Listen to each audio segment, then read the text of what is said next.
Hello दोस्तों, स्वागत है आप सभी का आपके अपने YouTube channel JS topic study में। दोस्तों, कई सारे बच्चों के मन में ये सवाल होता है कि गणित हम कैसे सीखें, गणित हमें समझ ही नहीं आ रही है। तो आज की हमारी इस वीडियो का टॉपिक यही है कि गणित हम कैसे सीखें और उसकी शुरुआत कहां से करें। ठीक है, जैसे कि गणित में आप कोई भी सवाल करने के लिए बैठते हैं तो आपको समझ नहीं आता है। ठीक है, तो आपको गणित को कैसे सीखना है, कैसे आपको गणित को मजबूत करना है, आज की इस वीडियो में हम ये समझने वाले हैं। तो वीडियो को एंड तक देखिएगा, कहीं पर भी स्किप मत कीजिएगा। ठीक है, तो अगर आपको गणित समझ नहीं आती है, गणित में आपको कुछ भी नहीं आ रहा है, तो गणित के ये जो 15 टॉपिक है ना, बेसिक गणित के ये 15 टॉपिक हैं, इनको आप कंप्लीट कर लीजिए। मैं आपको गारंटी देता हूं कि अगर आपने गणित के ये 15 टॉपिक को कंप्लीट कर लिया तो फिर आप गणित को बहुत अच्छे से हल करने लगेंगे, आपको सारी चीजें अच्छे से समझ में आने लगेंगी। ठीक है, तो चलिए बारी बारी से इन सभी टॉपिक को समझते हैं, जिससे आपको अच्छी खासी प्रैक्टिस हो जाएगी और सारी चीजें आपको समझ में आ जाएंगी। ठीक है, तो ध्यान से समझिएगा, कहीं पर भी वीडियो को स्किप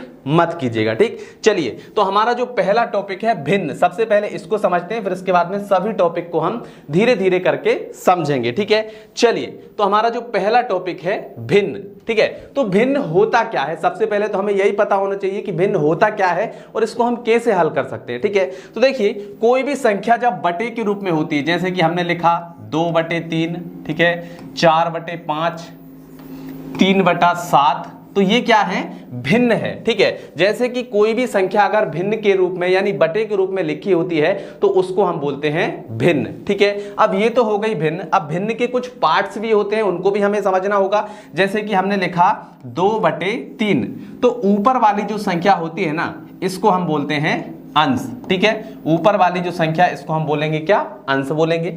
नीचे वाली जो संख्या है इसको हम बोलेंगे हर। ठीक है, तो अंश बटे हर के रूप में जो संख्या होती है उसको हम बोलते हैं भिन्न। ठीक है, अच्छा इसको हम गणितीय भाषा में कैसे लिखेंगे, तो कोई भी संख्या अगर p/q के रूप में लिखी होगी तो उसको हम क्या बोलेंगे, भिन्न बोलेंगे। ठीक है, कोई भी संख्या अगर p/q के रूप में लिखी होगी तो उसको हम बोलेंगे भिन्न। ठीक है, जहां पर q जो है वो कभी भी 0 के बराबर नहीं हो सकता, ये है भिन्न होने की शर्त। ठीक है, तो आप समझ गए कि भिन्न क्या होती है और भिन्न किसे कहते हैं। चलिए अब हम भिन्न से रिलेटेड कुछ सवालों को सॉल्व करते हैं। ठीक है, चलिए तो यहां पर देखिएगा ध्यान से, भिन्न का जोड़ और भिन्न का घटाना। अब इन दोनों को हम समझते हैं कि भिन्न का जोड़ कैसे किया जाता है और भिन्न का घटाना कैसे किया जाता है। तो यहां पर हमारे सामने एक सवाल है, 2/3 प्लस 2/5 प्लस 4/6। अब इसको हमें हल करना है, कैसे हल करेंगे, तो देखिए जो नीचे वाली संख्या है यानी जो भिन्नों के जो हर हैं उनका हमें सबसे पहले क्या करना होगा, एलसीएम निकालना होगा। ठीक है, तो 3, 5 और 6 का हम एलसीएम निकालते हैं। तो क्या करेंगे, 3, 5 और 6 को हम लिखेंगे। ठीक है, तो ये हमने लिखा 3, 5 और 6। ठीक है, अब एक लाइन खींचेंगे ऐसे और दूसरी लाइन खींचेंगे ऐसे, एलसीएम हम ऐसे ही निकालते हैं। चलिए एलसीएम निकालते हैं। सबसे पहले 2 से भाग लगाएंगे, 3 में नहीं जाएगा, ऐसे ही लिख देते हैं। 5 में भी नहीं जाएगा, 6 में कितनी बार जाएगा, 2 तिया 6, 3 बार गया। ठीक है, चलिए अब देखिए यहां पर 2 से किसी में भी नहीं जाएगा, तब हम 3 से लगाते हैं। 3 एकम 3, 5 में नहीं जाएगा, 5 को ऐसे ही छोड़ देते हैं, 3 एकम 3। ठीक है, अब देखिए अब 5 है तो सिर्फ 5 से ही जाएगा, तो अब हम 5 से लगाते हैं। 1 का 1, 5 एकम 5 और 1 का 1। ठीक है, नीचे 1 1 1 आ गया, इसका मतलब अब हमें आगे सॉल्व नहीं करना है। ठीक है, तो ये जो तीनों संख्याएं आई हुई हैं इनका हम गुणा कर लेंगे, तो हमारा जो एलसीएम है वो क्या आ जाएगा, 2 गुणा 3 गुणा 5, ये आ जाएगा। इनका गुणा कर लीजिए, तो 2 तिया 6 और 6 पंजे 30, तो हमारा जो एलसीएम आया है वो कितना आ गया है, 30 आ गया है। ठीक है, अब क्या करेंगे, अब हम सिंपली एक लाइन खींचेंगे इस प्रकार से यहां पर, और जो हमारा एलसीएम आया है ना उसको हम इसके नीचे यहां पर लिख देंगे। ठीक है, समझ में आ गया। अब क्या करेंगे, एक एक करके सभी भिन्नों को हल करेंगे। यानी ये हमारी पहली भिन्न है तो 2/3 है, तो यहां पर जो 3 है ना इससे भाग लगाइए, 30 में कितनी बार जाएगा, 3 एकम 3 और 0 यानी 10 बार गया। अब जो 10 आया है इस 10 का गुणा ऊपर 2 में करेंगे। ठीक है, तो 10 दूनी कितना हो जाएगा, 20, तो ये हमने लिखा 20। अब यहां पर प्लस है तो प्लस लगाएंगे। अब आ जाइए दूसरी वाली भिन्न पर। अब क्या करेंगे, देखो 5 से भाग लगाइए, 30 में कितनी बार जाएगा, 5 छक्का 30, 6 बार। अब जो 6 आया है इसका गुणा ऊपर 2 में कर दो, तो 6 दूनी हो जाएगा हमारा 12। ठीक है, अब इसके बाद में फिर से प्लस है तो हमने प्लस लगाया। अब आ जाओ तीसरी वाली भिन्न पर। ठीक है, तो जैसा हमने यहां पर किया सेम वैसा ही यहां पर भी करेंगे। 6 से भाग लगाइए, 30 में कितनी बार जाएगा, 6 पंजे 30, 5 बार गया। अब जो 5 आया है ना इसका गुणा ऊपर 4 में कर दो, तो 5 चौके कितने हो जाएंगे, 20, तो ये हमने लिखा 20। ठीक है, समझ में आ गया। चलिए अब क्या करेंगे भैया, अब ऊपर वाली जो संख्या है इन सभी को जोड़ लो। तो 20 और 20 हो जाएंगे हमारे कितने, 40। तो ये हो गए हमारे 40 और प्लस का 12 है तो हमने लिखा प्लस का 12 और बटे में 30 है तो हमने लिखा 30। अब 40 और 12 को जोड़ेंगे तो 40 और 2 50, 40 और 10 50, 50 और 2 52, यानी कितना हो जाएगा 52/30। यानी हमारा आंसर कितना आ गया है 52/30। ये हमारा क्या है, आंसर आ चुका है इस वाले सवाल का। ठीक है, चलिए अब आप भिन्न का जोड़ तो सीख ही गए, अब भिन्न का घटाना कैसे करेंगे ये हम सीखेंगे। तो जोड़ अगर आपको आ गया है ना तो घटाना आपके बाएं हाथ का खेल है। चलिए घटाना भी सीख लेते हैं। तो सबसे पहले ये जो नीचे वाली संख्या है इनका हमें क्या करना होगा, एलसीएम निकालना होगा। तो चलिए इनका भी हम एलसीएम निकाल दें। क्या है 7, ठीक है, 5 और 14।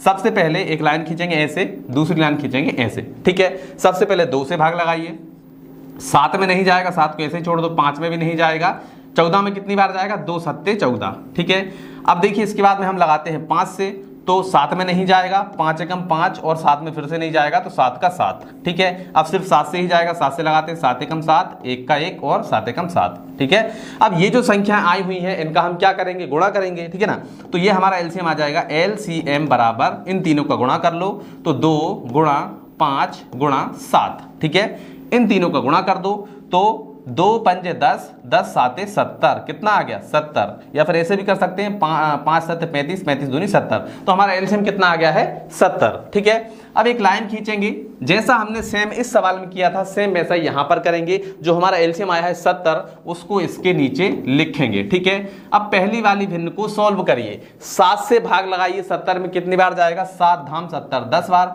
अब जो 10 आया है इसका गुणा ऊपर 8 में, तो 10 8 है कितना हो जाएगा 80। तो ये हो गया हमारा 80। ठीक है, अब यहां पर क्या है माइनस, तो यहां पर हम लगाएंगे माइनस। अगर यहां पर प्लस होता तो प्लस लगा देते, माइनस है तो माइनस लगा दिया। ठीक है, अब इसके बाद में आ जाइए दूसरी वाली भिन्न पर, 5 से भाग लगाइए, 70 में कितनी बार जाएगा, 5 एकम 5, यहां पर 7 थे तो 2 बचेंगे, यहां पर हो जाएंगे 20, तो 5 चौके 20, 14 बार। ठीक है, तो 14 को गुणा 3 में करेंगे, 14 तिया 42। ठीक है, फिर से माइनस है तो माइनस लगाएंगे। अब आ जाइए तीसरी भिन्न पर। ठीक है, तो अब तीसरी भिन्न पे आ गए हैं हम, तो 14 से भाग लगाइए, 70 में 14 पंजे 70 5 बार। अब जो 5 आया है इसका गुणा ऊपर 5 में, तो 5 पंजे कितने हो जाएंगे 25। तो ये हमने लिखा 25। ठीक है, समझ में आया यहां तक। अब देखिए इसमें जो प्लस वाली संख्या है सबसे पहले उसको लिखेंगे, ये हमने लिखा 80, ये भी माइनस की है, ये भी माइनस की है, तो इन दोनों को आपस में हम जोड़ देते हैं। तो जोड़ेंगे, देखिए 5 और 2 7, तो ये आया हमारा 7, 4 और 2 6, तो ये आया हमारा 6, और ये माइनस की संख्या है तो यहाँ पर आएगा माइनस, और बटे में 70 है तो ये आ गया हमारा 70। ठीक है, समझ में आ गया भाई। प्लस वाली संख्या को वैसे लिख दिया, ये दोनों संख्याएं माइनस की हैं तो इन दोनों को हमने जोड़ के यहाँ पर लिख दिया है। अब क्या करेंगे भैया, अब इनको हम आपस में घटाएंगे, प्लस वाली संख्या में से माइनस वाली संख्या को क्या करेंगे, माइनस कर देंगे। ठीक है, तो 80 में से 67 को घटाइए, तो 10 में से 7 जाएंगे तो 3 बचेंगे, 7 में से 6 जाएंगे तो 1 बचेगा, यानी 13 बचे, और बटे में आ गया हमारा 70। तो 13/70 जो है ये हमारा आंसर आ चुका है। ठीक है, तो आप समझ गए कि भिन्न का जोड़ और भिन्न का घटाना कैसे किया जाता है। ठीक है, चलिए अब आगे बढ़ते हैं, भिन्न का गुणा और भिन्न का भाग अब हम सीखेंगे। ठीक है, ध्यान से देखिएगा। देखिए जब भी हम किसी भी भिन्न का गुणा करते हैं ना, तो वहां पर हमें सबसे पहला काम क्या करना होता है, नीचे वाली किसी भी संख्या से ऊपर वाली कोई भी संख्या कट रही है तो पहले हम उसको क्या करेंगे, काट देंगे। तो चलिए काट देते हैं। तो देखिएगा 6 से हमारा 6 कट गया। ठीक, इसके बाद में देखिए 5 एकम 5 और 5 दूनी 10, ये कट गया। अब जो बचा हुआ है उसको अगले स्टेप में लिखेंगे। तो देखिए ये तो पूरा ही कट गया, यानी 1/1 आ जाएगा। फिर गुणा है तो गुणा, ये 6 भी हमारा कट गया तो 6 की जगह पर 1 आ जाएगा। बटे में यहाँ पर 10 2 बार में कटा है तो यहाँ पर आ जाएगा 2, गुणा यहाँ पर आ गया हमारा 25, सॉरी यहाँ पर हमें लिखना होगा 25। ठीक है, तो ये हमारा 25 है तो ये हमने लिखा 25, और बटे में 8 है तो ये हमने लिखा 8। ठीक है, अब तो देखिए कुछ भी नहीं कट रहा है तो सीधे सीधे गुणा करेंगे भाई, इसका गुणा यहाँ पर, इसका गुणा यहाँ पर, इसका यहाँ पर, इसका यहाँ पर। ठीक है, तो 1 का 1 में करेंगे तो 1 ही आएगा, और 1 का 25 में करेंगे तो 25 आएगा। तो ये आया हमारा 25। ठीक है, और यहाँ पर देखिए 1 का 2 में करेंगे तो 2 ही आएगा, और 2 का 8 में करेंगे तो 8 दूनी 16 हो जाएगा, यानी 25/16 जो है ये हमारा आंसर आ चुका है इस वाले सवाल का। ठीक है, समझ में आया। अब अगर आप भिन्न का गुणा सीख गए हैं तो भिन्न का जो भाग है ना, ये आपके बाएं हाथ का खेल है। देखिए ये कैसे होगा, अभी आपको समझ में आ जाएगा। देखो सबसे पहले हमें पता है कि जो भाग होता है ना, जो भाग है वो गुणा का उल्टा है, ठीक है। भाग जो है वो गुणा का क्या है, उल्टा है। तो हम क्या करेंगे, भाग को उल्टा करके इसको गुणा बना देंगे। तो चलिए करना कैसे है ये समझिएगा। सबसे पहले 8/7 है तो हमने लिखा 8/7, ये जो भाग है इसको हमने बना दिया गुणा, ठीक है। अब भाग का हमने उल्टा कर दिया यानी उसको गुणा बना दिया, तो इसके आगे जो भी संख्या ये भी उल्टी हो जाएगी, यानी 21 चला जाएगा हमारा ऊपर और 8 जो है वो आ जाएगा हमारा नीचे, ठीक है। फिर से यहां पर गुणा है तो सॉरी भाग है तो यहां पर हम लगा देंगे गुणा। जब हमने इसको उल्टा कर दिया तो इसके आगे जो संख्या ये भी उलट जाएगी, यानी 2 चला जाएगा हमारा ऊपर और 28 जो है वो आ जाएगा हमारा नीचे, ठीक है। यहां तक आपको समझ में आ ही गया होगा। चलिए अब देखिए ये हमारा भिन्न का क्या बन गया है, गुणा बन गया है। जैसे हमने इसको हल किया था अब सेम वैसे ही हमें इसको भी हल कर लेंगे। चलिए करते हैं। तो देखिएगा 8 से हमारा 8 कट गया, ठीक है। 7 एकम 7, ये 7 हमारा जो है 7 एकम 7 और 7 तिया 21, ये भी कट गया। चलिए अब जो बचा हुआ उसको अगली स्टेप में लिखेंगे। तो ये तो पूरा ही कट गया यानी 1/1 आ जाएगा गुणा। यहां पर ये 3 बार में कटा है तो 3 और 8 तो हमारा एक बार में कट गया तो ये आ गया 1। फिर इसके बाद में हमारा 2/28, ठीक है। तो ये हो गया हमारा 2/28, ठीक है।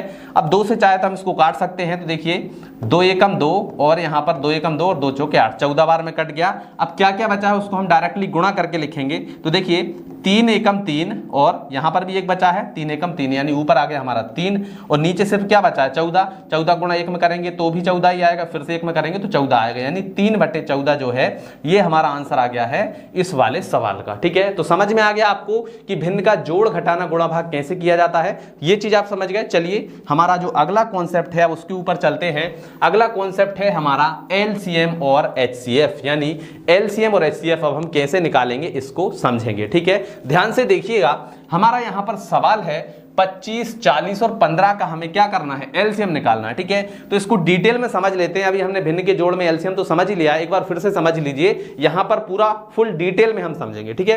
तो देखिएगा ये हो गया हमारा 25, फिर है हमारा 40 और फिर है हमारा 15, ठीक है। तो इसको हल कैसे करेंगे, एक लाइन खींचेंगे ऐसे और दूसरी लाइन खींचेंगे ऐसे, ठीक है। समझ में आ गया। चलिए अब क्या करेंगे, हमें इन संख्याओं के क्या करना है, अभाज्य गुणनखंड करना है। अभाज्य गुणनखंड का मतलब है कि हमें इनको अभाज्य संख्याओं से भाग लगाना है। जैसे कि सबसे छोटी अभाज्य संख्या क्या है 2 से लगाएंगे, 2 से नहीं जाएगा तो फिर हम 3 से लगाएंगे। 3 के बाद में अभाज्य संख्या क्या है 5, तो फिर हम 5 से लगाएंगे। 5 से नहीं जाएगा तो फिर हम इसके बाद में 7 से लगाएंगे। 7 से नहीं जाएगा तो फिर हम 11 से लगाएंगे, ठीक है। इस प्रकार हम अभाज्य संख्याओं से इनको क्या करेंगे, विभाजित करेंगे, ठीक है। तो चलिए सबसे पहले 2 से करते हैं। 25 में नहीं जाएगा, 25 को ऐसे ही लिख देते हैं। 40 में कितनी बार जाएगा, तो 2 दूनी 4 और 0 है तो 0, ठीक है। इसके बाद में 15 में भी नहीं जाएगा, 15 को भी ऐसे ही छोड़ देते हैं। फिर से आ जाइए, अब फिर से हम 2 से ही लगाएंगे। 25 में नहीं जाएगा, 25 को ऐसे ही छोड़ दो। यहाँ पर 20 है तो यहाँ पर कितनी बार जाएगा, 2 एकम 2 और 0 10 बार गया। 15 में फिर से नहीं जाएगा। अब फिर से हम 2 से लगा देते हैं। तो यहाँ पर 25 है तो 25 का 25 ही रहेगा। 2 पंजे 10 और यहाँ पर 15 है तो 15 का 15 ही, क्योंकि इसमें तो जा ही नहीं रहा है, ठीक है। अब देखिए 2 से इसमें भी नहीं जाएगा, इसमें भी नहीं जाएगा, इसमें भी नहीं जाएगा, मतलब अब 2 से नहीं जाएगा तो अब हम काय से लगाएंगे, 3 से लगाएंगे, ठीक है। तो ये हो गया हमारा 3। 25 में नहीं जाएगा 3 से, 25 को ऐसे ही छोड़ दो। 5 में भी नहीं जाएगा, 5 को भी ऐसे ही छोड़ दो। और यहाँ पर 15 है तो 3 5 15, यानी 5 बार में चला गया है, ठीक है। अब देखिए 3 से इसमें भी नहीं जाएगा, इसमें भी नहीं जाएगा, इसमें भी नहीं जाएगा, तो अब हम 5 से लगाते हैं, ठीक है। तो अब 5 से लगाएंगे तो 25 है तो 5 पंजे 25, 5 एकम 5, 5 एकम 5। फिर से 5 से लगा देते हैं। 5 एकम 5, 1 का 1 और 1 का 1, ठीक है। अब नीचे 1 1 आ गया है, इसका मतलब ये है कि अब हमें आगे सॉल्व नहीं करना है। एलसीएम कैसे निकलेगा, तो ये जो संख्या इनका गुणा कर लो, ठीक है। तो ये हमने लिखा एलसीएम, ठीक। अब ये जो संख्या है ना इनका हम गुणा करेंगे, ठीक है। तो 2 कितनी बार है, 3 बार है, तो हमने लिखा 2 गुणा 2 गुणा 2, ठीक है। फिर इसके बाद में 3 कितनी बार है, 1 बार है, तो हमने लिखा 3 गुणा 5 कितनी बार है, 2 बार है, तो ये हमने लिखा 5 गुणा 5। अब इन सभी को गुणा कर लो, हमारा एलसीएम आ जाएगा, ठीक है।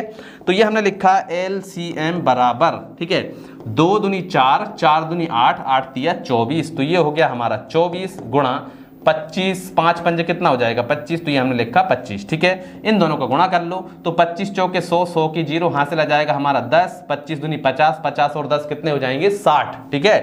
तो 25 दूनी 50, 50 और 10 60, तो ये हो गया हमारा 60, यानी एलसीएम हमारा क्या आ गया है, इस वाले सवाल का हमारा एलसीएम आ गया है 600, ठीक है। समझ में आया, तो ये आ गया हमारा एलसीएम 600, ठीक है। चलिए, तो एलसीएम निकालना आप सीख गए। चलिए, इसके बाद में दूसरा जो सवाल है इसका भी हम एलसीएम निकाल लेते हैं, फिर हम इन्हीं सवालों का एचसीएफ निकालना भी सीखेंगे। ठीक है, चलिए दूसरा सवाल देखते हैं। यहां पर कितना है 48 यानी 48। ठीक है, इसके बाद में है हमारा 14, फिर है हमारा 8। तो सबसे पहले एक लाइन, फिर दूसरी लाइन। अब हमें क्या करना है, अभाज्य संख्याओं से भाग लगाना है। तो चलिए लगाते हैं। सबसे पहले 2 से ही लगाएंगे। तो यहां पर 2 दूनी 4, 2 चौके 8, यहां पर 2 सत्ते 14 और 2 चौके 8। ठीक है, फिर से 2 से लगाएंगे। 2 एकम 2, यहां पर 2 दूनी 4, 7 में नहीं जाएगा, 2 दूनी 4। ठीक है, फिर 2 से लगाएंगे। 2 छिंग 12, 7 में नहीं जाएगा, 2 एकम 2। ठीक, फिर 2 से लगाएंगे। 2 तिया 6, 7 में नहीं जाएगा, 1 का 1। ठीक है, फिर 3 से लगाएंगे। 3 एकम 3, 7 में नहीं जाएगा, 1 का 1। अब 7 से लगाएंगे। 1 का 1, 7 एकम 7 और 1 का 1। ठीक है, नीचे 1 1 आ गया, मतलब अब हमें आगे सॉल्व तो करना नहीं है, इन सभी संख्याओं को गुणा कर लीजिए। ठीक है, तो अब गुणा करने का भी एक शॉर्ट तरीका मैं आपको बता रहा हूं कैसे करना है। आपको डायरेक्टली कर लेना है। देखिए 2 दूनी 4, 4 दूनी 8, 8 दूनी 16। ठीक है, तो यहां तक हमने गुणा किया, कितना आया 16 गुणा यहां पर 7 तिया 21, तो ये आ गया हमारा 21। ठीक है, तो 16 और 21 को हम गुणा कर लेंगे। तो यहां पर लिखेंगे एलसीएम बराबर 16 गुणा 21। ठीक है, चलिए तो अब हम इनका गुणा कर लेते हैं। तो 16 एकम 16 की 6, हां से ले जाएगा 1, 16 दूनी 32 और 1 33, तो कितना आ गया 336। ठीक है, एक बार फिर से चेक कर लेते हैं। 16 एकम 16 की 6, हां से ले 16 दूनी 32, 32 और 1 33 यानी 336। तो इसका हमारा एलसीएम कितना आया है 336। ठीक है, समझ में आया। चलिए, तो एलसीएम निकालना आप सीख गए हैं। अब मैं आपको सिखाऊंगा कि एचसीएफ कैसे निकाला जाता है। ठीक है, तो अब हम सीखेंगे एचसीएफ निकालना। ठीक है, तो इन तीनों संख्याओं का हम एचसीएफ कैसे निकालेंगे। देखिए एलसीएम जब हम निकालते हैं तो सभी संख्याओं को क्या करते हैं, एक साथ निकालते हैं और एक ही साथ उनका हम क्या कर देते हैं, अभाज्य गुणनखंड कर देते हैं। लेकिन जब हम एचसीएफ निकालते हैं ना, तब अलग अलग हमें करना होता है। जैसे कि 25 के हम अलग गुणनखंड करेंगे, फिर इसके बाद में 40 है तो 40 के हम अलग करेंगे। ठीक है, फिर 15 है तो 15 के हम अलग करेंगे। ठीक है, तो 25 के करते हैं तो इसमें देखिए 2 से जाएगा नहीं, 5 से ही भाग लगाते हैं। तो 5 पंजे 25, फिर से 5 से लगाते हैं, 5 एकम 5। ठीक है, ये हो गया। अब इसके बाद में 40 है तो इसमें सबसे पहले 2 से लगाएंगे। तो 2 दूनी 4 और 0, फिर 2 से लगाएंगे। 2 एकम 2 और 0, फिर 2 से लगाएंगे। 2 पंजे 10, फिर 5 से लगाएंगे, 5 एकम 5। ठीक है, यहाँ पर 3 से लगाएंगे तो यहाँ पर 3 5 15, फिर 5 से लगाएंगे, 5 एकम 5। ठीक है, अब जो 25 के गुणनखंड आए हैं उसको 25 के सामने लिखेंगे। ठीक है, कितने आए हैं 5 5 1। ठीक है, तो ये हमने लिखा 5 गुणा 5 गुणा 1। अब यहाँ पर 40 के क्या क्या गुणनखंड हैं उनको हम लिखेंगे। तो 40 गुणनखंड है 2 2 2 5। ठीक है, तो 2 गुणा 2 गुणा 5, सॉरी एक और बार 2 है, 2 गुणा 5 गुणा 1। ठीक है, इसके बाद में 15 के क्या क्या गुणनखंड है उनको भी लिखेंगे।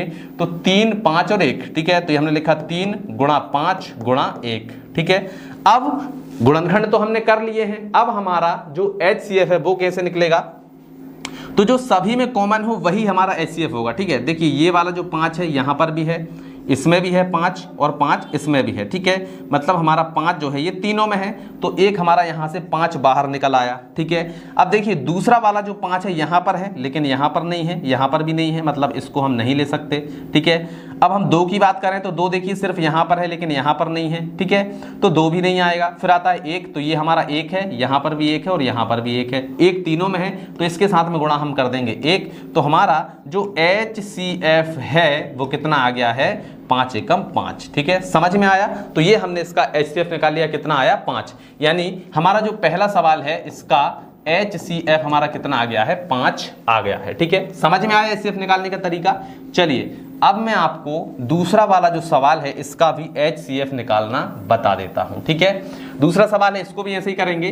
48 यानी 48 के गुणनखंड करेंगे। इसके बाद में हमारा 14 है तो 14 के भी गुणनखंड करेंगे और 8 है तो हम 8 के भी गुणनखंड करेंगे। ठीक है, सबसे पहले 2 से भाग लगाइए। 2 दूनी 4, 2 चौके 8, फिर 2 से लगाएंगे। 2 एकम 2, 2 दूनी 4, फिर 2 से लगाएंगे। 2 छिंग 12, फिर अब यहाँ पर 6 है, फिर 2 से लगाएंगे। 2 तिया 6, फिर 3 से लगाएंगे। 3 एकम 3। ठीक है, यहाँ पर भी आ जाइए। 2 सत्ते 14, 7 एकम 7, ये भी हो गया।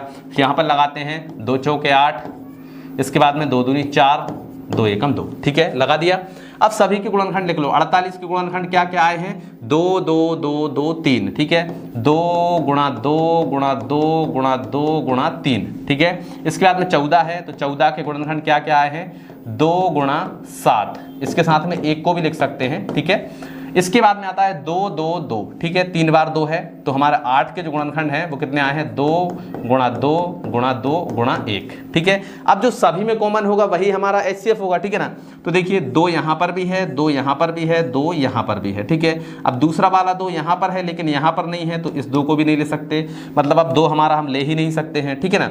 इसके बाद में 3 यहाँ पर है लेकिन 3 यहाँ पर नहीं है, यहाँ पर नहीं है, मतलब 3 को भी नहीं ले सकते। इसके बाद में 1 है, ये भी 1 है और ये भी 1 है, ठीक है। समझ में आ गया? यानी यहां से हम सिर्फ क्या क्या ले सकते हैं? 2 ले सकते हैं और 1 ले सकते हैं, ठीक है। तो हमारा जो HCF है वो कितना आ गया है? 2 एकम 2, यानी दूसरे वाले सवाल का जो HCF आया वो कितना आया है? 2 आया है, ठीक है। तो यहां पर हम लिख देते हैं HCF बराबर कितना आया है? हमारा 2, ठीक है। समझ में आ गया आपको LCM और HCF कैसे निकालते हैं? चलिए अब हम अगले कॉन्सेप्ट की ओर बढ़ते हैं।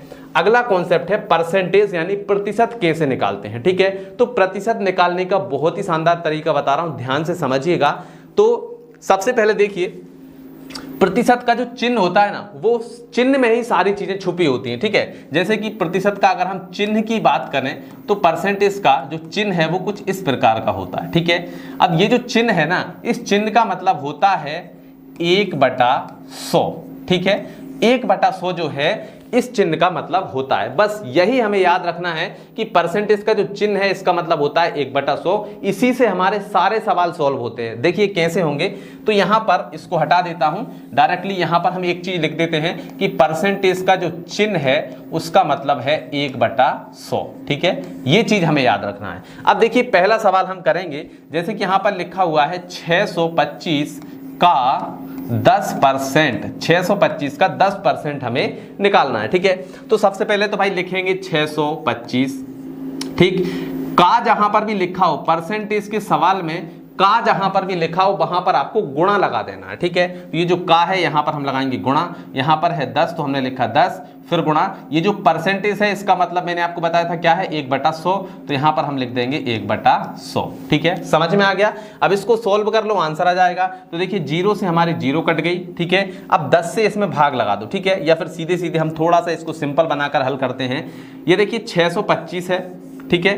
तो 625, अब यहां पर 0 तो कटी गई, यहां पर बचा 1, तो गुणा 1 गुणा यहां पर हमारा बचा 1 और यहां पर 0 कट गई, यहां पर बचे हैं 10, तो ये हो गया हमारा 10। अब 625 का गुणा 1 में करेंगे तो 625 ही रहेगा, और फिर 625 का गुणा इस वाले 1 में करेंगे तो हमारा आ जाएगा 625 और बटे में कितना है? 10, तो ये आ गया हमारा 10, ठीक है। अब 10 से हम इसमें भाग लगाएंगे तो हमारा आंसर आ जाएगा 62.5, ठीक है। तो ये हमारा आंसर आ जाएगा 62.5, यानी 10 से हम जैसे ही भाग लगाएंगे तो एक अंक के बाद दशमलव हमारी लग जाएगी, ठीक है। तो ये आ गया हमारा आंसर। देखिए कितना सिंपल था। बस आपको यही कॉन्सेप्ट याद रखना है, इसी कॉन्सेप्ट से आपका पूरा का पूरा सवाल हल हो जाएगा यहाँ पर, ठीक है। चलिए तो इसको मैं यहाँ से हटा देता हूँ। अगला जो सवाल है उसको हम सॉल्व करेंगे। पहला हमने कर लिया है, दूसरा देखिएगा 250 का 5% का 2%, ठीक है। ध्यान से देखिएगा, अब पहले सवाल में क्या था? परसेंट हमें सिर्फ एक जगह पर था। दूसरे सवाल में देखिए परसेंट यहां पर भी है, यहां पर भी है। अब इसको कैसे करेंगे? ध्यान से समझिएगा। सबसे पहले कुछ भी नहीं करना है, जैसा पहले सवाल में किया था सेम वैसा ही होगा। ध्यान से देखिएगा, बस आपको ध्यान से देखने की जरूरत है। देखिए 250 को हमने लिखा, का के स्थान पर गुणा लगाना है, हमने लगा दिया। यहां पर है 5 तो हमने लिखा 5 गुणा, परसेंटेज है तो परसेंटेज का मतलब है 1/100 तो हमने लिखा 1/100। फिर यहां पर गुणा लगाएंगे का के स्थान पर, फिर 2 है तो 2, फिर से परसेंटेज है मतलब कि 1/100 हम यहां पर लगाएंगे। बस इसको सोल्व कर लो, आंसर आ जाएगा। चलिए आंसर निकालते हैं इसका। तो देखिए 0 से हमारी ये 0 कट जाएगी, ठीक है। अब इन सभी का हम गुणा कर लेते हैं, ठीक है। अब देखिए कुछ तो कट ही नहीं रहा है। 5 से हमारा 10 कट सकता है, चलिए इसको भी काट देते हैं। 5 एकम 5, 5 दूनी 10। अब जो बचा हुआ है उसको अगली स्टेप में लिखेंगे, ठीक है। तो ये बचा हमारा 25 तो हमने लिखा 25 गुणा, यहाँ पर बचा हमारा 1 तो हमने लिखा 1 गुणा, यहाँ पर बचा हमारा 1/2 गुणा, यहाँ पर है हमारा 2 गुणा, यहाँ पर आ गया हमारा 1/100, ठीक है। अब देखिए 25 और 1 का गुणा करेंगे तो 25 एकम 25 और इस 25 का गुणा 1 में करेंगे तो कितना हो जाएगा, 25 ही आएगा। तो इस 25 का गुणा 1 में कर देंगे तो ऊपर आ जाएगा हमारा 25 और बटे में आ गया हमारा 2 गुणा। अब ये वाला जो 2 है इसका गुणा 1 में कर देंगे तो ऊपर आ गया हमारा 2 और बटे में आ गया हमारा 100। ठीक है, अब देखिए 2 से हमारा 2 कट गया। अब हमारे पास में क्या बचा, 25 का गुणा यहाँ पर करेंगे तो ये आ जाएगा हमारा 25 और बटे में आ गया हमारा 100। ठीक है, अब 25 इसको हम काट भी सकते हैं, तो 25 एकम 25 और 25 चौके 100, यानी क्या आ गया है 1/4। और यही 1/4 जो है हमारा क्या हो जाएगा, आंसर हो जाएगा हमारे इस दूसरे सवाल का। ठीक है, समझ में आ गया। चलिए इसको भी हटा देते हैं। अब आता है हमारा अगला सवाल, यानी कि तीसरा सवाल। ठीक है, अब इसको ध्यान से देखिएगा।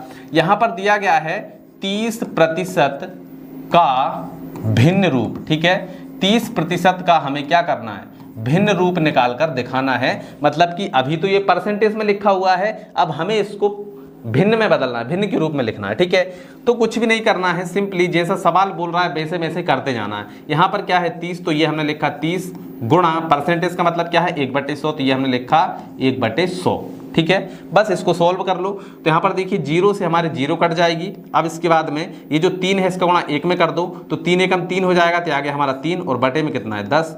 3/10 जो है ये हमारा क्या हो जाएगा, आंसर हो जाएगा। देखिए हमसे बोला गया था कि 30% का भिन्न रूप बताइए, तो हमने 30% को भिन्न में बदला तो क्या आया 3/10 आया, और यही हमारा क्या हो गया है, आंसर हो गया है। चलिए अब अगले सवाल को देखते हैं। अगला हमारा सवाल है, हमसे बोला गया है 2/3 का प्रतिशत रूप। ठीक है, अभी हमसे बोला था क्या 30% का हमें भिन्न रूप बताना था, 30% का हमने भिन्न रूप बताया, क्या आया 3/10 आया। अब हमसे ये पूछा है कि ये जो भिन्न का सवाल है इसको आप परसेंटेज के रूप में लिखकर दिखाइए। ठीक है, तो हमारा अगले सवाल में हम यही सीखेंगे कि जो भिन्न में संख्या लिखी हुई है इसको हम परसेंटेज में कैसे लिखेंगे। ठीक है, तो ये हमने लिखा 2/3 का प्रतिशत रूप क्या होगा ये हमें बताना है। ठीक है, तो कुछ भी नहीं करना, ये क्या है 2/3 का के स्थान पर गुणा लगाओ। परसेंटेज का मतलब क्या है 1/100 है। ठीक है, तो यहां पर जो परसेंटेज है ना, यहां पर हम क्या करेंगे, इसमें डायरेक्टली 100 का गुणा करेंगे। ठीक है, तो हमने डायरेक्टली 100 का गुणा किया। अब 100 का गुणा करो तो ये जो 100 है इसका गुणा 2 में हो जाएगा, तो ये हो जाएगा 200 और बटे 3 से भाग लगा दीजिए, तो यहाँ पर 20 है तो 3 18 20 थे तो 2 बचेंगे, तो यहाँ पर फिर से 20 हो जाएगा, फिर से 3 18, फिर से हमारे 2 बचेंगे, पॉइंट लगा के 0 बढ़ा लेंगे तो फिर से हमारे 20 हो जाएंगे, 3 18, यानी हमारा आंसर कितना आ जाएगा 66.6%।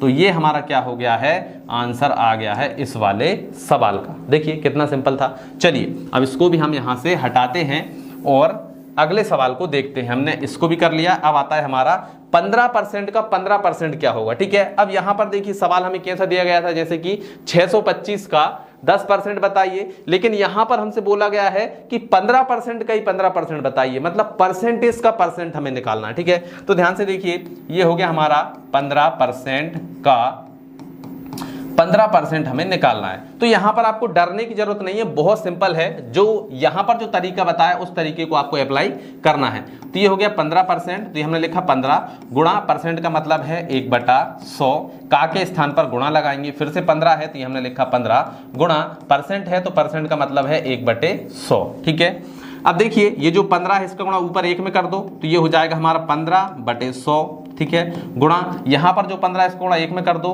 तो कितना हो जाएगा, ये हो जाएगा हमारा 15 और बटे 100। ठीक है, अब ये जो 15 है इन दोनों का आपस में गुणा कर लीजिए, या फिर हम इसको 5 से काट देते हैं। ठीक है, तो चलिए 5 से काटते हैं। तो यहाँ पर 5 तिया 15 और यहाँ पर कितना आएगा 5 दूनी 10 और 0, यहाँ पर भी 5 तिया 15 और 5 दूनी 10 और 0। ठीक है, अब ये जो 3 और 3 है इसका गुणा कर लो तो 3 3 का कितना हो जाएगा 9, तो ऊपर आ गया हमारा 9 और बटे में 20 और 20 का गुणा करेंगे तो ये आ जाएगा हमारा कितना 400। ठीक है, 2 0 को 2 0 और 2 दूनी 4 यानी 400 आ जाएगा। ठीक है, तो अब हमें क्या करना है, अब या तो आप इतना ही आंसर लिख सकते हैं, इतना भी आपका आंसर सही रहेगा। अब या फिर आप चाहते हैं कि भाई इसको हम पूरा दशमलव के रूप में निकालें तो इसको दशमलव के रूप में भी निकाल सकते हैं। ठीक है, तो इसके लिए हमें क्या करना होगा, ये तो सबसे पहले हम क्या लिखेंगे, जैसे कि 9/4 गुणा 100। ठीक है, अब ये मैंने क्यों लिखा, देखो ये तो है 4, इसमें हम 100 का गुणा कर देंगे तो 400 हो जाएगा, मतलब हमारी यही बात हो जाएगी, यानी 9/400 आ जाएगा। तो हमने अलग अलग करके लिख लिया 9/4 और गुणा 100।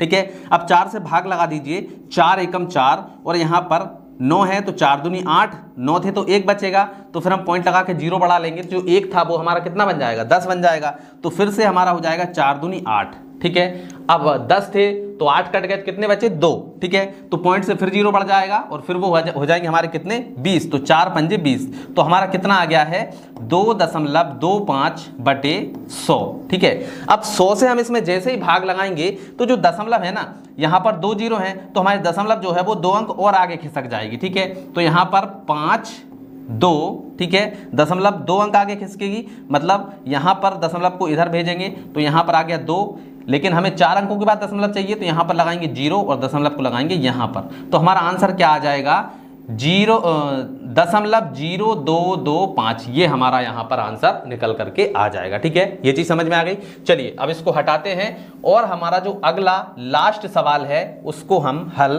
करेंगे, ठीक है, इसको मैं मिटा देता हूं। चलिएगा अब देखिए कितने का 10% 5 होगा, ये हमसे पूछा गया है, ठीक है, तो यहां पर हम लिख लेते हैं कितने का 10% जो है वो होगा 5, ठीक है, यही हमसे पूछा गया है, कितने का 10% 5 होगा, तो हमने लिखा कितने का 10% जो होगा वो 5 के बराबर होगा, ये हमने लिख लिया। अब जो कितने हमसे बोला गया है ना, हमें इसकी जगह पर कुछ मानना पड़ेगा, ठीक है, तो हम यहां पर लिख लेते हैं माना x का 10% बराबर 5 है, ठीक है, तो अब इसको हल कर लेते हैं। x का 10% बराबर 5, तो x है तो x का x ही लिखेंगे, का के स्थान पर लगाएंगे गुणा, यहां पर है 10 तो हमने लिखा 10 गुणा परसेंटेज के स्थान पर 1/100 लिखेंगे और बराबर में हमें 5 दिया ही गया है, ठीक है, तो 0 से 0 कट जाएगी। अब जो x है x का गुणा 1 में करेंगे, फिर इसके बाद में 1 में करेंगे, तो टोटली हमारा x का 1 में करेंगे तो x और फिर x आ जाएगा हमारा यहाँ पर, तो x बटे 0 तो कटेंगे, यहाँ पर बचेंगे 10, तो x बटे 10 बराबर यहाँ पर है 5, ठीक है। अब यहाँ पर 10 जो है वो भाग में है, इसको इस तरफ भेजेंगे तो ये गुणा में चला जाएगा, तो x बराबर 10 गुणा 5, तो ये आ गया हमारा 10 और गुणा 5, ठीक है, तो x बराबर आ गया 5 धाम 10 पंजे 50, तो ये आ गया हमारा 50, तो x की वैल्यू आ गई हमारी 50। हमने माना था x का 10% जो है वो 5 है, तो x की वैल्यू निकल के आ गई, मतलब जो कितने वाली कंडीशन है उसका आंसर आ गया है हमारा 50, यानी 50 का 10% जो है वो 5 के बराबर होगा, ठीक है, तो ये चीज आपको समझ में आ गई। चलिए अब आगे बढ़ते हैं, अगला कॉन्सेप्ट देखते हैं। हमारा अगला कॉन्सेप्ट है घातांक, ठीक है, घातांक के कुछ यहाँ पर जो रूल्स होते हैं वो मैंने लिखे हुए हैं, इनको आप समझिएगा क्योंकि ये चीज बहुत ज्यादा जरूरी होती है, ठीक है। यहाँ पर लिखा हुआ है a की पावर m गुणा a की पावर n बराबर क्या होता है a की पावर m प्लस n होता है, ठीक है। इनका कहने का मतलब है कि अगर कोई संख्या ऐसे लिखी है, जैसे कि इसको पहले लिख लेते हैं, देखिए a की पावर m गुणा a की पावर n बराबर a की पावर m प्लस n, ठीक है। अगर हम ये जो a है, a बराबर हम रखें 5, ठीक है, a बराबर हमने लिखा 5, ठीक है, तो और यहां पर इसको आप ऐसे समझिए, देखिए ऐसे आप समझेंगे तो आपको समझ नहीं आएगा, ठीक है। जैसे कि कोई संख्या लिखी है, जैसे 5 की घात 2 गुणा 5 की घात 3, तो इसको हम डायरेक्टली सोल्व करके आंसर इस प्रकार से निकाल सकते हैं, ठीक है। जैसे कि 5 जो है वो हमारा a है, 2 जो है वो हमारा m है, इसके बाद में n जो है वो हमारा 3 है, तो हम इसका जो आंसर है ना वो डायरेक्टली, हम इसको सोल्व करने की जरूरत नहीं है, हम डायरेक्टली आंसर निकाल सकते हैं। कैसे? जैसे कि a की पावर m गुणा a की पावर n लिखा हुआ है, तो इसको हम डायरेक्टली कैसे लिख सकते हैं, a की पावर m प्लस n ऐसे लिख सकते हैं। तो यहां पर जो a है हमारा क्या है 5, तो यहां पर हम लिखेंगे 5, ठीक है। और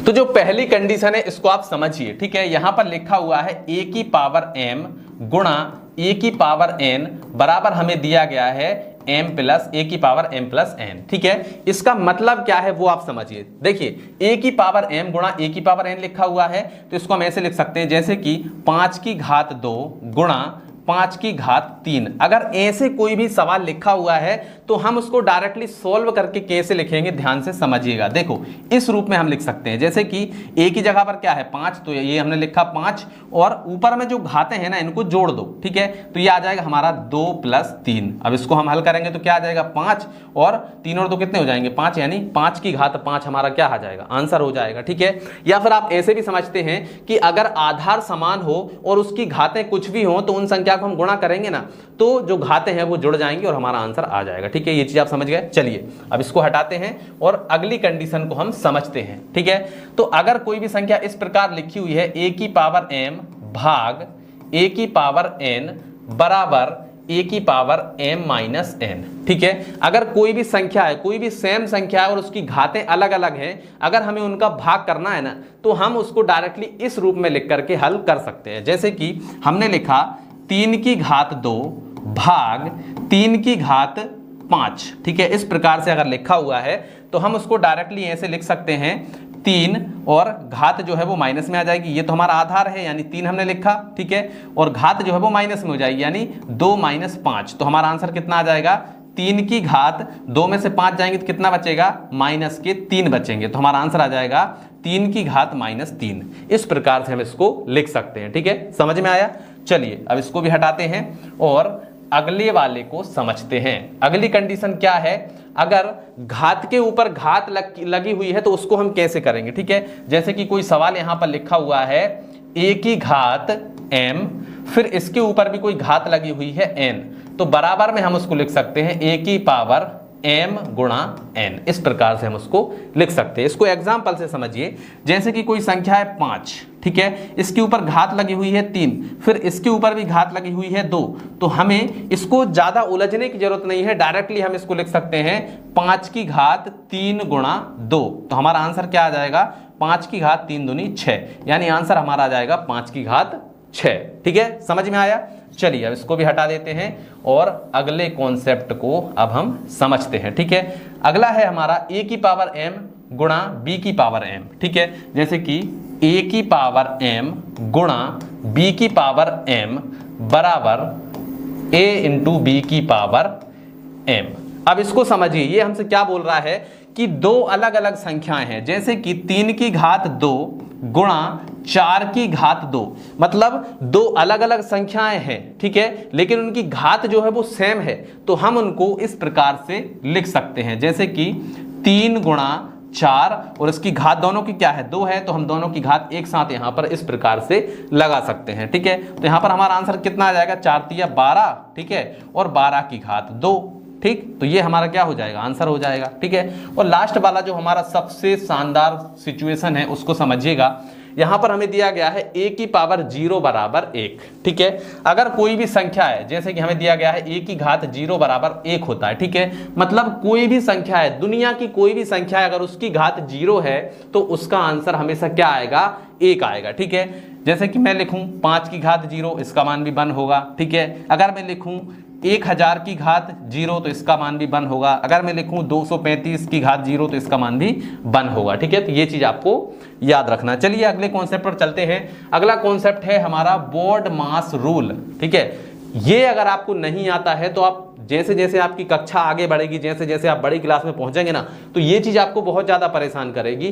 तो इसको आपको समझना है, बहुत आसान है, बस हमको समझना है कि इसको करना कैसे होता है। ठीक है, चलिए जैसे कि बोर्ड मास है। ठीक है, बहुत सारे बच्चे ये सोचते हैं कि जो बोर्ड मास है ना, ये किसी साइंटिस्ट का नाम है, बोर्ड मास नामक किसी साइंटिस्ट ने इसको बनाया होगा तो इसका नाम हमने बोर्ड मास रख दिया, लेकिन ऐसा नहीं है। ये क्या है, असल में ये सवालों को हल करने के लिए एक ट्रिक है कि इस तरह के सवाल अगर आएंगे तो उनको हम कैसे हल करेंगे। ठीक है, जैसे कि बी का मतलब होता है ब्रैकेट यानी कि कोष्टक, ओ का मतलब होता है ऑफ वाला गुणा, डी का मतलब होता है डिवीजन यानी भाग, एम का मतलब होता है मल्टीप्लिकेशन यानी गुणा, ए का मतलब होता है एडिशन यानी जोड़, और एस का मतलब होता है सब्सट्रैक्शन यानी कि घटाना। ठीक है, तो ये हमने लिखा यहां पर घटाना। अगर कोई सवाल हमें इस प्रकार से दिया जाए, जैसे कि समझो 4 गुणा 15 भाग 3 प्लस 4 माइनस 2, अब मैं आपसे कहूं कि सवाल को सॉल्व करो तो आप समझ नहीं पाएंगे कि इसमें हमें कैसे इसको हल करना है। देखिए इसमें गुणा भी है, भाग भी है, जोड़ भी है, घटाना भी है, तो हमें यह पता नहीं रहता कि पहले भाग करें कि पहले घटाना करें कि जोड़ करें। तो वही चीजें हमें बताता है बोर्ड मास रूल। ठीक है, अब बोर्ड मास रूल के अनुसार सबसे पहले हम क्या करेंगे, कोष्टक को हल करेंगे, फिर ऑफ वाला गुणा करेंगे, फिर भाग करेंगे, फिर गुणा करेंगे, फिर जोड़ करेंगे, फिर घटाना करेंगे। इसी क्रम में हमें सवालों को क्या करना होता है, हल करना होता है। ठीक है, जैसे कि पहले सवाल को हम लेते हैं। यहां पर हमें दिया गया है 2 + 3, इसके अंदर है कोष्टक के अंदर है 4 - 2 और फिर प्लस का 5। ठीक है, अब बोर्डमास रूल के अनुसार सबसे पहले कोष्टक हल होगा, क्योंकि सबसे पहले कोष्टक है तो कोष्टक को हल करेंगे। तो 2 + 3, 4 में से 2 जाएंगे, कितने बचेंगे? 2 बचेंगे, और फिर प्लस का हमारा 5 है। ठीक है, अब देखिए हमारा ब्रैकेट सॉल्व हो गया, फिर इसके बाद में गुणा सॉल्व होगा, ये ऑफ वाला, तो ऑफ वाला गुणा हमारा यहाँ पर है। ठीक है, तो 2 प्लस कोष्टक के बाहर कोई भी संख्या होती ना तो यहाँ पर इसको गुणा मानते हैं, तो उसको हम हल करते हैं। ठीक है, तो 3 दूनी हो जाएगा हमारा 6 + 5। ठीक है, ऑफ वाला गुणा हो गया। फिर देखिए डिवीजन, तो डिवीजन इसमें है नहीं, आगे बढ़ते हैं। यहाँ पर मल्टीप्लिकेशन, तो यहाँ पर मल्टीप्लिकेशन भी नहीं है। फिर ए मतलब एडिशन यानी जोड़, तो अब जोड़ है हमारा, तो इनको जोड़ लो। तो 6 और 2 8, 8 और 5 13, तो यहाँ पर हमारा आंसर कितना आ गया है? 13, और यही हमारा क्या है? बिल्कुल राइट आंसर आ चुका है इस सवाल का। ठीक है, समझ में आ गया। चलिए इसी प्रकार से दूसरे सवाल को हल करते हैं। अब दूसरे सवाल में हमें क्या दिया गया है? 4 × 15, तो यहां पर हम लिखेंगे 4 × 15, फिर हमारा है भाग, फिर है 3 × 4 - 2। ठीक है, अब कैसे करेंगे भाई इसको? तो सबसे पहले देखिए ब्रैकेट, तो ब्रैकेट इसमें नहीं है। फिर आता है ऑफ वाला गुणा, तो यहाँ पर ऑफ वाला गुणा भी नहीं है। फिर है डी मतलब डिवीजन यानी भाग, तो भाग है इन दोनों के बीच में। तो चलिए इनको करते हैं 4 गुणा, अब 15 में 3 से भाग लगाइए, तो 3 5 है 15, 5 बार आया तो हमने कर दिया। फिर आया प्लस, तो ये आ गया हमारा 4, फिर माइनस का 2। ठीक है, समझ में आ गया। हमने इसको सॉल्व कर दिया है, 3 से 15 में भाग लगाया तो 5 आया, मतलब इसकी जगह पर आ गया है 5। ठीक है, डिवीजन हमारा हो गया। इसके बाद में क्या है? मल्टीप्लिकेशन यानी गुणा, तो गुणा है इन दोनों के बीच में। तो चलिए करते हैं, 5 चौके हो जाएगा हमारा 20, फिर प्लस है तो प्लस 4 और माइनस का 2। ठीक है, गुणा हो गया। अब इसके बाद में आता है हमारा जोड़, तो जोड़ है इन दोनों के बीच में, तो चलिए इनको जोड़ देते हैं। तो 20 और 4 हो जाएंगे 24, और माइनस का 2। अब इन दोनों को घटा दो, तो 24 में से 2 जाएंगे, कितने बचेंगे? 22। तो यहां पर हमारा आंसर कितना आ जाएगा? 22 आ जाएगा। ठीक है, समझ में आ गया। चलिए अब हमारा जो अगला सवाल है, इस वाले को हल करते हैं। अब यहां पर दिया गया है 18 भाग 9 + 2 - 1 × 4। ठीक, अब बोर्डमास के रूल के अनुसार सबसे पहले हमें कोष्टक को हल करना है, तो कोष्टक इसमें है नहीं। फिर ऑफ वाला गुणा, तो वो वाला भी इसमें नहीं है। फिर आता है डी मतलब डिवीजन, तो डिवीजन है इन दोनों के बीच में, यानी 9 से 18 में भाग लगाओ, कितनी बार जाएगा? 9 दूनी 18, 2 बार जाएगा। प्लस यहाँ पर 2 है तो हमने 2 लिखा, माइनस का 1 × 4। ठीक, अब इसके बाद में देखिए डिवीजन हो गया। अब आता है मल्टीप्लिकेशन यानी गुणा, तो गुणा है हमारा इन दोनों के बीच में, तो 4 और 1 का गुणा करेंगे तो कितना आ जाएगा? 4 आ जाएगा। फिर माइनस, फिर 2, फिर प्लस, फिर 2। ठीक है, अब इसके बाद में ए मतलब एडिशन, एडिशन मतलब जोड़, तो इन दोनों को जोड़ेंगे तो 2 और 2 कितना हो जाएगा? 4, और माइनस का 4 है तो आ गया माइनस का 4। 4 में से 4 जाएंगे, क्या बचेगा? 0, यानी कुछ नहीं बचेगा। तो ये भी हमारा सोल्व हो गया। ठीक है ना। चलिए अब आता है इसके बाद में हमारा अगला सवाल। अगला सवाल है 2 का 4, फिर इसके अंदर कोष्टक के अंदर संख्या है 4 + 5, और फिर कोष्टक बंद और प्लस का 3। ठीक है, तो ये आ गया हमारा 2 का 4, फिर कोष्टक के अंदर संख्या है 4 + 5, और फिर प्लस का 3। ठीक है, अब देखिए बोर्डमास के रूल के अनुसार सबसे पहले कोष्टक हल होगा, तो कोष्टक है हमारा ये, तो सबसे पहले लिखेंगे 2 का 4, फिर कोष्टक के अंदर है 4 + 5। ठीक है, तो 4 + 5 कितना हो जाएगा? 9, फिर इसके बाद में प्लस का 3। ठीक है, अब इसके बाद में है ऑफ वाला गुणा, यानी 2 का 4 वाली कंडीशन, तो 2 का 4 मतलब इन दोनों का गुणा होगा, तो 4 दूनी कितना हो जाएगा? 8। लेकिन उससे पहले अभी ये हमारा कोष्टक के अंदर वाली सिचुएशन सॉल्व नहीं है। यहां पर बच्चे बहुत ज्यादा कंफ्यूजन हो जाते हैं कि भाई पहले इसको करें या पहले इसको करें। तो जब भी कोष्टक के साथ वाली कोई भी संख्या है, पहले हमें उसको करना पड़ेगा। ठीक है, तो ये हमने लिखा 2 का, इन दोनों का गुणा करो, 4 नाम 36 हो जाएगा, तो ये हो गया हमारा 36 + 3। ठीक है, अब इन दोनों का गुणा करो, तो 2 × 36 + 3, इन दोनों को गुणा करेंगे, 36 दूनी हो जाएगा 72 + 3, 72 और 3 को हम जोड़ देंगे तो कितना हो जाएगा? 72 और 3 75, यानी 75 हो जाएगा, और यही हमारा क्या होगा? आंसर होगा। ठीक है, और ये वाला जो सवाल है 5वां वाला, इसको आप खुद घर पे करके देखिएगा कि इसका आंसर क्या आएगा, और उसका आंसर मुझे आप कमेंट में बताएंगे कि सर इसका आंसर ये आया है। ठीक है, चलिए अगला हमारा है घनमूल। ठीक है, इसके बाद में हमारे 2-3 टॉपिक और बचे हैं। ठीक है, ये हमारा घनमूल है, तो घनमूल के बाद में कौन कौन से हैं देखिएगा? घनमूल, वर्गमूल, गुणनखंड और दशमलव, 3-4 कॉन्सेप्ट और बचे हैं। थोड़ी सी वीडियो लंबी हो गई है, ध्यान से समझ लीजिए। घनमूल है हमारा। अब तो घनमूल कैसे निकालते हैं? ठीक है, तो ध्यान से देखिएगा, जैसे कोई संख्या है 3 × 3 × 3। ठीक है, इन तीनों को हमने गुणा किया तो कितना आया? 3 × 3 = 9, 9 × 3 = 27। ठीक है, तो ये आ गया हमारा 27। ठीक, तो घनमूल का मतलब है कि ये जो 27 है ना, इस 27 का घनमूल निकालो, यानी ये जो 27 है ये किन तीन संख्याओं के गुणा करने पर आता है, मतलब कौन सी संख्या है जिसको 3 बार गुणा करने पर 27 आता है, इसी को हम बोलते हैं घनमूल। ठीक है, समझिएगा। जैसे कि अभी आपने ये वाला एग्जांपल समझा, यहां पर कितना है 729। ठीक है, तो हमें यह बताना है कि जो 729 है वो किस संख्या को 3 बार गुणा करने पर आया है, इसी को हम बोलते हैं घन और घनमूल। ठीक है, इसका उल्टा करेंगे तो घनमूल आएगा, इसका सीधा यानी गुणा करेंगे तो वो आएगा हमारा घन। ठीक, चलिए, तो ये हमारा है 729, इसका हमें क्या करना है, घनमूल निकालना है। तो सबसे पहले 729 को लिखेंगे, फिर एक लाइन खींचेंगे ऐसे, फिर एक लाइन खींचेंगे ऐसे। ठीक है, अब इनके क्या करना है, अभाज्य गुणनखंड करना है। तो चलिए अभाज्य गुणनखंड कर लेते हैं। तो इसको सबसे पहले हम काय से काटेंगे, 3 से काट देते हैं, 2 से तो कटेगा नहीं, 3 से काटते हैं। यहाँ पर 7 है तो 3 दूनी 6, अब 7 थे तो 1 बचेगा, यहाँ पर हो जाएंगे 12, तो 3 चौके 12, यहाँ पर 9 है तो 3 तिरका 9। ठीक है, फिर से 3 से कट जाएगा, तो यहाँ पर 24 है तो 3 अट्ठे 24। ठीक है, और 3 एकम 3, फिर से हमारा 3 से कट जाएगा, 3 दूनी 6, 8 थे तो 2 बचेंगे, यहाँ पर हो जाएंगे 21, तो 30 आते 21, फिर 3 से काटेंगे, 3 नाम 27, फिर 3 से काटेंगे, 3 तिरका 9, और फिर 3 से काटेंगे, 3 एकम 3। ठीक है, अब क्या करना है, यहां पर जो संख्याएं आई हुई है ना, इनके हमें 3-3 के जोड़े बनाना है। ठीक है, तो 3-3 के जोड़े बनाएंगे तो देखिए ये हमारी 3 संख्याएं अलग और ये 3 संख्याएं हमारी अलग। ठीक है, इनमें से एक 3 बाहर निकलेगा, इनमें से एक 3 बाहर निकलेगा, इन दोनों का गुणा कर दो तो 3 तिरका कितना हो जाएगा, 3 तिरका हो जाएगा हमारा 9। ठीक है, तो जो 9 आया है ना वो हमारा 729 का क्या है, घनमूल है। मतलब कि अगर हम 9 को 3 बार गुणा करेंगे तो हमारा 729 आ जाएगा। ठीक है, तो हमारा 729 का घनमूल कितना आ गया है, 9 आ गया है। ठीक है, समझ में आ गया। चलिए अब इसको भी हटा देते हैं, अगले वाले को करते हैं 512। तो ये आ गया हमारा 512। ठीक है, इसको भी इसी प्रकार से करेंगे। ठीक, तो यहां पर सबसे पहले काय से भाग लगाएं, 2 से। ठीक है, तो 5 है तो 2 दूनी 4, 5 थे तो 1 बचेगा, यहां पर हो जाएंगे हमारे 11, तो 2 पंजे 10, फिर 11 थे तो 1 बचेगा, यहां पर हो जाएंगे 12, तो 2 छिंग 12। ठीक है, फिर 2 से लगाएंगे, 2 एकम 2, 5 है तो 2 दूनी 4, 1 बचेगा, यहां पर हो जाएंगे 16, तो 2 अट्ठे 16, फिर 2 से लगाएंगे, 2 छिंग 12, यहां पर 8 है तो 2 चौके 8।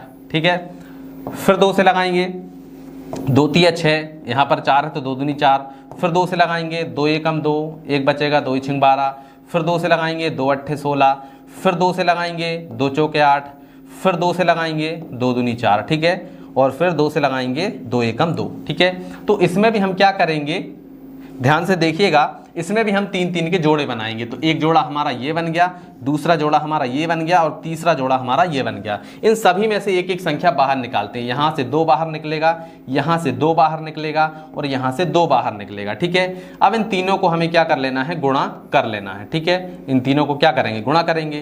तो 2 दूनी 4, 4 दूनी 8, तो इनको गुणा करने के बाद में क्या आया, 8। ठीक है, यानी कि जो 512 है इसका हमारा घनमूल आ गया है 8, यानी 8 को हम 3 बार लिखकर गुणा करेंगे तो हमारा 512 आ जाएगा। ठीक है, समझ में आया। अब जो हमारा 81 है इसका आंसर आप मुझे कमेंट में बताएंगे कि सर इसका आंसर ये होगा।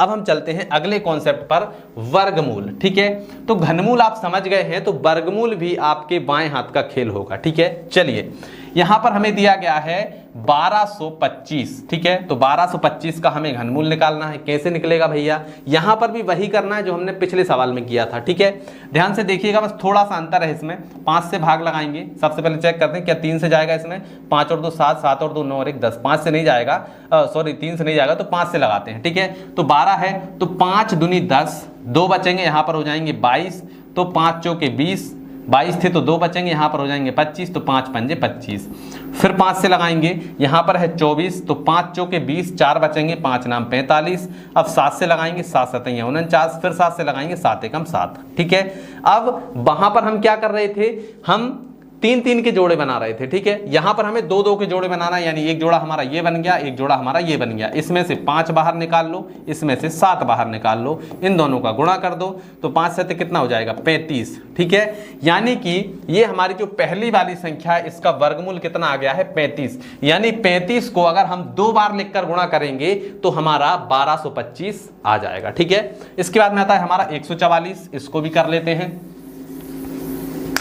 144 का करेंगे तो हमारा कैसे आएगा, देखो 144 लिखा, फिर 2 से लगाएंगे, 2 सत्ते 14, यहाँ पर 4 है तो 2 दूनी 4, फिर 2 से लगाएंगे, 2 तिया 6, 7 थे तो 1 बचेगा, यहाँ पर हो जाएंगे 12, 2 6 12, फिर 2 से लगाएंगे, 2 एकम 2, 3 थे तो 1 बचेगा, यहाँ पर हो जाएंगे 16, 2 8 16, ठीक है। फिर 2 से 2 नाम 18, फिर 3 से 3 तिरका 9, फिर 3 से 3 एकम 3, 2 2 के जोड़े बना लो, एक जोड़ा, दूसरा जोड़ा और ये तीसरा जोड़ा, इसमें से एक 2 बाहर निकलेगा, इसमें से भी 2 बाहर, इसमें से भी 3 बाहर। अब इन तीनों को गुणा कर लो, तो 2 दूनी 4, 4 तिया 12, तो कितना आ गया 12, यानी कि 144 का हमारा जो वर्गमूल है वो कितना आ गया है 12 आ गया है, ठीक है।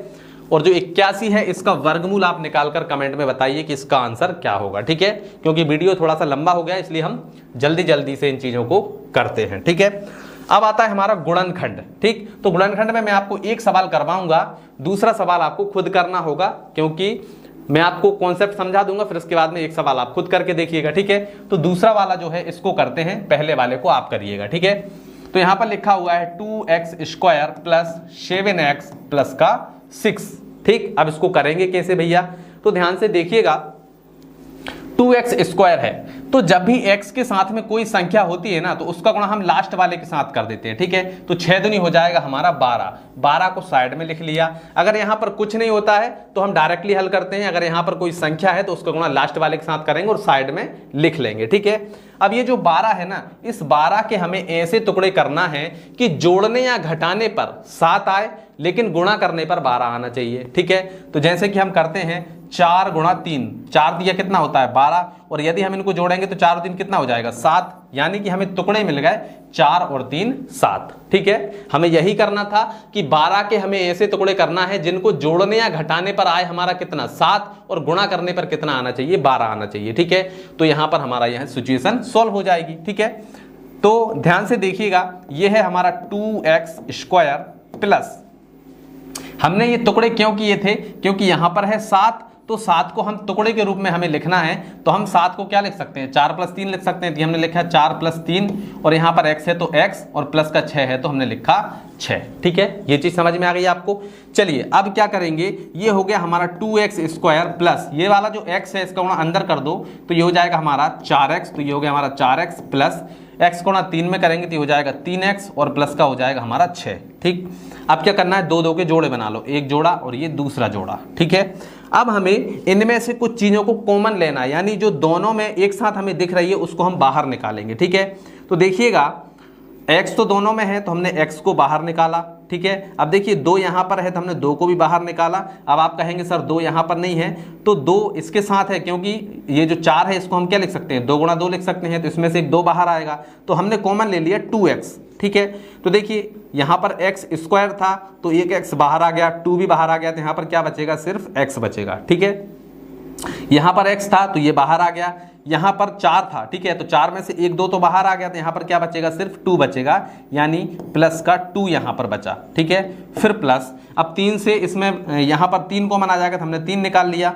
अब 3 को हमने जैसे ही बाहर निकाला तो यहां पर क्या बचेगा सिर्फ x बचेगा, फिर प्लस। अब ये जो 6 है इसको हम क्या लिख सकते हैं 3 गुणा 2 लिख सकते हैं, तो 3 तो हमने ले लिया बाहर, तो यहां पर क्या बचेगा सिर्फ 2 बचेगा, तो हमने लिखा 2, ठीक है। अब एक बार हमें ये जो संख्या हमें दिख रही है ना सेम, ये वाली संख्या दोनों में सेम है, ठीक है। तो एक बार हम इस संख्या को लिख लेते हैं x + 2, ठीक है, और इसके बाद में जो बची हुई संख्या है 2x + 3 इसको ले लेते हैं, तो ये आ गया हमारा 2x + 3, और यही हमारे इस सवाल के, यानी जो दूसरा वाला सवाल है, यही हमारे जो इस सवाल के गुणनखंड है वो निकल करके आ चुके हैं, ठीक है। समझ में आया। चलिए, तो ये जो पहला सवाल है इसको आप खुद घर पे प्रैक्टिस करिएगा तो आपको ये अच्छे से आ जाएगा, ठीक है। चलिए अब हमारा जो लास्ट कॉन्सेप्ट है दशमलव, दशमलव को हमें हल करना यहां पर सीखना है, ठीक है। तो दशमलव का जोड़ है, दशमलव का घटाना है, दशमलव का गुणा है और दशमलव का भाग है, तो चलिए इसको भी जल्दी जल्दी से हम देख लेते हैं। तो यह है हमारा 3.152 प्लस 9.74, ये हमारा है, ठीक है। इन दोनों को हमें जोड़ना है, तो जोड़ने का तरीका क्या है, सबसे पहले पहली वाली संख्या लिखेंगे 3.52, दूसरी वाली संख्या को लिखेंगे लेकिन उससे पहले हम यहाँ पर दशमलव लिखेंगे, ये हमने लिखा दशमलव। अब दशमलव के इस साइड जितनी संख्या उनको लिखेंगे, ये हो गया हमारा 74, और इस साइड क्या है 9, तो ये हमने लिखा 9। अब इनको जोड़ो तो ये हमारा 2, 5 4 हो जाएगा हमारा 9, 7 और 1 हो जाएगा हमारा 8, दशमलव के नीचे आएगी दशमलव, 9 और 3 12, तो ये देखिए हमारा आंसर आ गया है। अब जैसे हमने जोड़ किया है सेम वैसे ही हम घटाना करते हैं, ठीक है। तो इसको मैं यहाँ से हटाता हूँ। अब हमारा घटाना है, उसको भी ऐसे ही करेंगे। देखिए क्या है, 87.1 है, ठीक है। अब इसमें से हमें घटाना है, उस संख्या को लिखेंगे, लेकिन सबसे पहले लिखेंगे दशमलव। दशमलव लिखा, ठीक है। दशमलव के नीचे हमेशा दशमलव लिखना है, और दशमलव के इस साइड कितनी संख्याएं हैं, 1 3 4, ठीक है। और इस साइड क्या है, सिर्फ 0 है, तो ये हमने लिखा। अब हमें घटाना है, ठीक है। तो देखिएगा यहाँ पर कुछ नहीं है, हम तो यहाँ पर 0 लगा सकते हैं, ठीक है। अब क्या करेंगे भाई, 0 में से 4 घटाना है, नहीं घटेगा तो हम क्या करेंगे, यहाँ से एक उधार लेंगे, तो यहाँ पर हो जाएंगे 10, ठीक है। अब यहाँ से उधार लेंगे तो यहाँ पर हो जाएंगे कितने, 10, लेकिन यहाँ 10 हुए थे तो यहाँ पर बचे 9, ठीक है। समझ में आया? नहीं समझ में आया फिर से समझिए। देखो यहाँ पर है 0, हमें यहाँ पर 0 में से 4 तो घटेगा नहीं, तो यहाँ से उधार लेंगे। अब यहाँ पर भी 0 है तो यहाँ से भी नहीं ले सकते, तो हम यहाँ से उधार लेंगे। तो यहाँ पर देखिए 0 है तो हमने उधार लिया, तो यहाँ पर हुए 10। अब 10 में से हमने इधर एक उधार ले लिया, तो यहाँ पर 10 थे तो यहाँ पर बचे 9, लेकिन यहाँ पर हो गए 10। अब 10 में से 4 घटाएंगे तो बचेंगे 6, 9 में से 3 घटाएंगे तो हमारे कितने बचेंगे, 9 में से हम 3 घटाएंगे तो हमारे बचेंगे 6। अब यहाँ पर 1 था, अब 1 हमने पहले उधार ले लिया, तो यहाँ पर क्या बची, 0। अब 0 में से 1 नहीं जाएगा तो यहाँ से उधार लेंगे, तो यहाँ पर हो जाएंगे हमारे कितने, 10। अब 10 में से 1 जाएगा तो क्या बचेंगे, 9 बचेंगे, ठीक है। फिर है पॉइंट, तो हमने लगाया पॉइंट। अब यहाँ से उधार लिया था तो यहाँ पर कितने बचे, 7 की जगह पर 6 बचेंगे, 6 में से 0 जाएगी तो 6 और 8 के 8, यानी हमारा इसका आंसर क्या आ गया है, 86.966, ये हमारा इसका आंसर आ चुका है, ठीक है। चलिए, तो दशमलव का जोड़ घटाना आप सीख गए।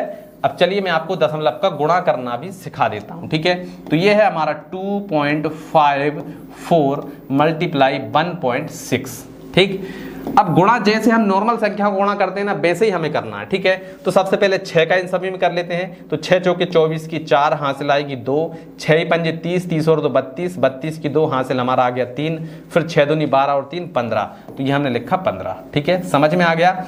इसके बाद में एक संख्या का हो गया तो 1 के नीचे क्रॉस लगाएंगे। अब 1 का इन सभी में करेंगे तो 1 का करेंगे तो वही संख्याएं आएंगी 4, 5 और 2, ठीक है। अब इनको जोड़ लो तो ये आ गया हमारा 4, 4 और 2 हो गया हमारा 6, 5 और 5 10 की 0, हासिल आ गया हमारा 1, तो 2 और 1 3 और 1 4, तो ये हो गया हमारा 4, ठीक है। अब दशमलव हमें कहां पर लगाना, यही सबसे बड़ा क्रिटिकल मामला होता है, क्योंकि यहीं पर गलती होती है, ठीक है। तो हमें दशमलव कैसे लगाना है, यहां पर दशमलव कितने अंकों के बाद है, 2 अंकों के बाद, तो हमने लिखा 2। यहां पर कितने अंक के बाद है, 1 अंक के बाद, तो हमने लिखा 1। इन दोनों को जोड़ दो, 2 और 1 कितने हो गए, 3। मतलब अब हमारी जो दशमलव है वो 3 अंकों के बाद लगेगी, ठीक है। 1 2 3, यानी दशमलव हमारी लगेगी यहां पर। तो ये हमारा आंसर आ चुका है हमारे तीसरे सवाल का, ठीक है। चलिए अब मैं आपको सिखाता हूं कि दशमलव का भाग कैसे करते हैं, ठीक है। चलिए, तो ये आ गया हमारा 75.42, इसमें हमें भाग लगाना है कैसे, 3 से, ठीक है। तो जैसे हम नॉर्मल भाग करते हैं वैसे ही भाग करना है, ठीक है। तो 3 से भाग लगाइए। 7 में सबसे पहले एक संख्या हम भाग लगाएंगे, तो 3 का पहाड़ा कितनी बार पढ़े कि 7 आ जाए, तो 3 एकम 3, 3 दूनी 6, 3 तिरका 9, तो 9 तो ज्यादा हो जाएगा, कितनी बार पढ़ेंगे, 3 दूनी 6, 2 बार, ठीक है। तो 3 दूनी 6, तो हमने लिखा 6। 7 में से 6 जाएंगे, कितना बचेगा, 1 बचेगा। अब इसका अगला नंबर हम उतारेंगे 5, तो अगला नंबर 5 है। अब 3 से भाग लगाइए, 5 में कितनी बार जाएगा, 3 5 है 15, 5 बार, तो ये हमने लिखा 5, ठीक है। 3 5 कितना होता है 15, तो हमने लिखा 15। अब इसको घटाइए, 15 में से 15 जाएंगे, क्या बचेगा, कुछ भी नहीं बचेगा। अब है दशमलव, तो यहाँ पर लगा देंगे दशमलव। अब अगला नंबर है, इसको उतार लेंगे, तो हमने अगला नंबर को उतारा, ठीक है। अब 3 का पहाड़ा कितनी बार पढ़े कि 4 आ जाए, तो 3 एकम 3, ठीक है, तो यहाँ पर आएगा 3। अब इसको घटाइए, 4 में से 3 जाएंगे तो 1 बचेगा। इसके बाद में अगला नंबर क्या है, 2, तो हमने उतारा 2। अब 3 का पहाड़ा कितनी बार पढ़े कि 12 आ जाए, तो 3 चौके 12, तो ये हो गया 3 चौके 12, तो हमने लिखा 12। 12 में से 12 जाएंगे, क्या बचेगा, कुछ नहीं बचेगा, यानी 0। तो हमारा आंसर क्या आ गया है, ये हमारा आंसर आ गया है, ठीक है। तो आई होप आपको सारी चीजें बहुत अच्छे से समझ में आ गई होंगी जो भी इस वीडियो में हमने, तो आई होप दोस्तों आपको सारी चीजें बहुत अच्छे से समझ में आ गई होंगी। जो भी चीजें मैंने आपको यहाँ पर समझाई हैं वो सारी चीजें बहुत ही डिटेल में समझाई, इसलिए वीडियो थोड़ा सा लंबा हो गया है। तो वीडियो जो है लंबा जरूर हो गया, लेकिन सारी चीजें आपको समझ में बहुत अच्छे से आई गई होंगी। तो चलिए दोस्तों, आज की इस वीडियो में इतना ही, मिलते हैं अगली वीडियो में, तब तक के लिए जय हिंद, जय भारत।